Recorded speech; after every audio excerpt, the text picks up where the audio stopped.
속보입니다. 대형주들의 종가 급변 현상이 굉장히 많이 일어났습니다. 다만 내용이 좀 쉽지 않다 보니까 각종 미디어에서 쉽사리 못 다루는 상황인데, 일단은 제가 분석한 내용을 가장 쉽게 좀 설명을 드려보도록 하겠습니다. 자, 오늘 우리가 주목할 점은 딱 두 가지입니다. 첫 번째, 외국인의 전략, 그리고 두 번째, 오늘이 옵션 만기일이라는 것. 오늘이 옵션 만기일이라는 것 정도는 많은 분들이 아실 거예요. 그리고 우리가 지켜봐야 되는 거는 외국인의 풋옵션입니다. 지난 만기일 이후 얼추 한 달간 외국인은 풋옵션을 굉장히 많이 매수했어요. 이게 지금 어떤 뜻이냐면, 풋옵션을 매수한다는 거는 내가 이 주식을 팔 수 있는 권리를 미리 매수한다, 이렇게 해석을 할 수가 있습니다. 그렇기에 행사 가격이 이만큼인데 내가 이 가격에서 팔 수가 있는 권리를 가지고 있는데, 만기일의 가격이 여기 있다면은 이 주식을 사서 이 권리를 행사한다면 이만큼의 차익을 내가 얻을 수가 있는 것이죠. 즉, 외국인은 미리 팔 수 있는 권리를 대거 들여놓고 주가가 떨어질 것이다, 이렇게 베팅을 했다고 해석을 할 수가 있는 것입니다. 그래서 이 풋옵션들을 행사하려면은 결국 오늘이 옵션 만기일이니까 오늘 종가까지 현물을 매수를 해야 하는 건데, 실제로 오늘 동시효과 장 마감 때 VI가 발동된 종목이 굉장히 많았습니다.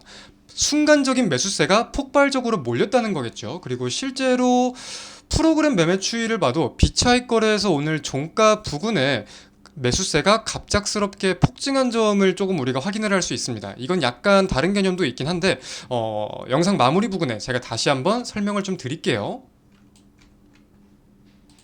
자, 그럼 우리는 종가 부근 수급이 엄청나게 들어왔다는 것과 외국인은 이번 달 하락에 베팅을 했었다라는 점을 이렇게 인지를 할 수 있는데, 여기서 실제로 종가 부근에 순간적으로 거래량이 확 늘어난 종목들의 특징을 한번 확인을 해보겠습니다. 조금 이렇게 키워가지고 외국계 창구의 순간 거래량들을 확인을 해볼게요. 대표적으로 4시 32분 JP모건이 HMM이라는 종목을 엄청나게 매수를 좀 했었습니다.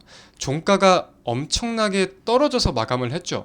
동시에 10월 중순, 저번 만기일이 10월 10일이었으니까 10월 11일부터 이제 풋옵션을 조금 매수를 했었다고 하면은 지금 사실 수익을 보고 있는 사람들은 많이 없을 거라고 여겨집니다. 그래서 이제 저가 부근에서 엄청난 저가에서 엄청나게 매수를 해가지고 종가를 많이 떨어뜨리고 손실을 최대한 최소화시킬 수 있게, 그리고 이득을 볼 수 있다면 이득을 볼 수 있게, 이런 전략을 취하기 위해서 종가 부근에 이런 급변 현상이 일어났다라는 것을 이해해 볼 수가 있을 거예요.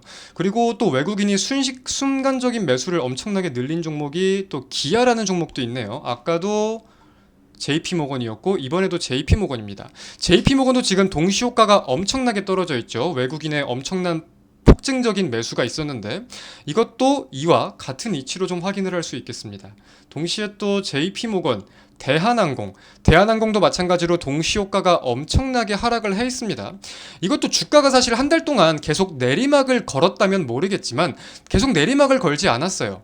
오히려 주가가 10월 11일부터 해서 꽤나 많이 올랐고, 여기서 풋옵션 행사를 조금 하려고 준비를 해놨었다면 지금 손실폭이 꽤나 클 수도 있기 때문에 종가를 최대한 떨궜다라고 우리가 조금 추정을 해볼 수 있지 않을까라고 저는 생각을 좀 해보고 있습니다.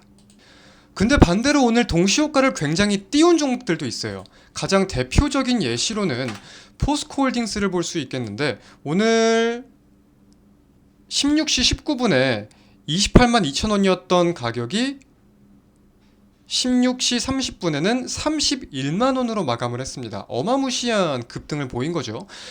이렇게 조금 종가가 급등한 종목들의 특징은 뭐였냐면은, 첫 번째, 기관의 매집이 보이는 종목이 굉장히 많았고요. 기관의 저가 매수가 조금 많이 유입이 되었다라는 점을 생각을 해볼 수가 있겠고, 동시에 한 달간 주가가 많이 상승을 했다기보다는 주가가 떨어진 종목들이나 보합권을 보이는 종목들이 꽤 많았습니다. 그러니까 이제 수급에 대한 이슈, 옵션에 대한 이슈들이 청산이 되면서 저가 매수가 유입이 된 점들, 특히 그런 게 기관이 조금 많았다는 점까지 우리가 함께 생각을 해볼 수가 있을 것 같아요.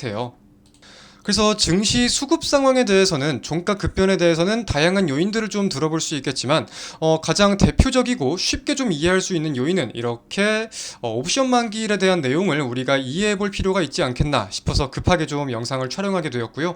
동시에 비차익 매수세가 엄청나게 유입이 되었다는 것은 사실 우리가 이렇게도 해석을 해볼 수가 있습니다. 시스템화되어 있는 프로그램이 갑작스럽게 매수량을 늘렸다라는 거기 때문에 보통상 이런 경우는 이제 과대 낙폭주, 증시가 떨어지면서 낙폭이 컸던 종목들에 대해서 이제는 저가 매수가 점차 유입이 될 수 있는 가능성도 높아진다라고 해석이 되는 경우들도 많아요. 그래서 오늘 일단 굉장히 중요한 옵션 만기일이 마감이 되었다 보니까 내일부터는 과대 낙폭 그리고 이제 겨울이니까 배당주에 대한 매수세 그리고 프로그램 매수가 점점 더 붙을 수 있을지 여부를 확인하면서 증시를 체크하는 게 매우 중요할 것 같습니다. 자, 오늘 마감 증시는 여기서 마치겠습니다. 시청해주신 여러분 대단히 감사드립니다.